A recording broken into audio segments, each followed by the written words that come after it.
आज आपण बनवूया सोयाबीन खिमा मसाला। इथे मी पातेल्यामध्ये पाणी गरम केलेले आहे। आपण आता सोयाबीन बॉईल करून घेऊ। सोयाबीन आता आपण 10 मिनिटं अशीच पाण्यामध्ये बॉईल करून घेऊ, थोडी सॉफ्ट होईपर्यंत। आपण आता खिमासाठी कांदा कट करून घेऊ।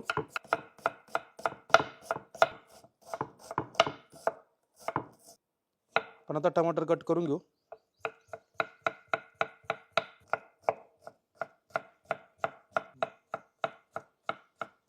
सोयाबीन आपली बॉईल झालेली आहे। आपण आता एका भांड्यामध्ये काढून घेऊ।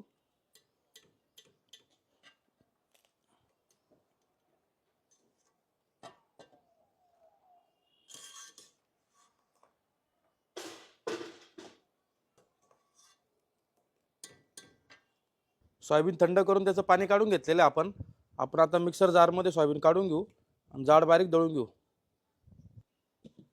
आपण आता कढईमध्ये तेल घालून घेऊ।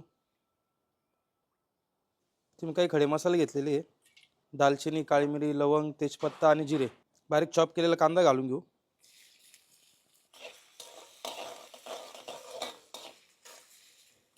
दोन मिनिटं परतून घेऊ व्यवस्थित आपण कांदा।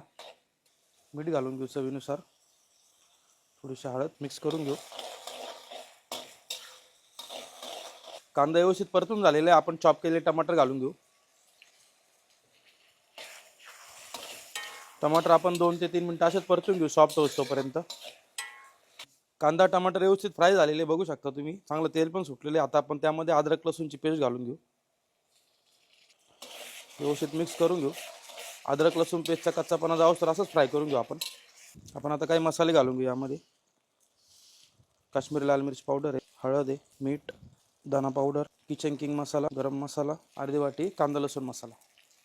मसाले व्यवस्थित मिक्स करून घेऊ आपण आता यामध्ये फेटलेले 1 वाटी दही घालून घेऊ, व्यवस्थित मिक्स करून घेऊ। दही आपण व्यवस्थित फ्राय करून घेऊ जोपर्यंत त्याचा कच्चापणा जात नाही, चांगलं तेल सुटत नाही तोपर्यंत। मसाल्याने दही व्यवस्थित परतलेले आहे। आपण आता यामध्ये खिमा घालून घेऊ सोयाबीनचा, व्यवस्थित मिक्स करून घेऊ।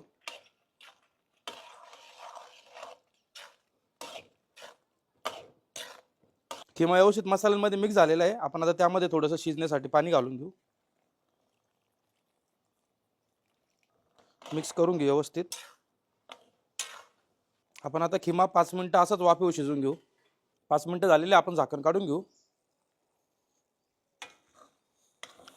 खिमा छान असा शिजलेला आहे। आपण आता यावर बारीक कापलेली कोथिंबीर घालून घेऊ,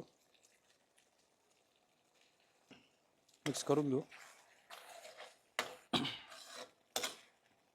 सोयाबीन खिमा मसाला रेडी झालेला आहे। आपण सर्व करून घेऊ।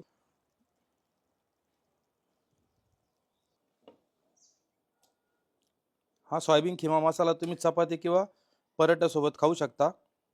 छान टेस्ट येईल, नक्कीच ट्राय करून बघा।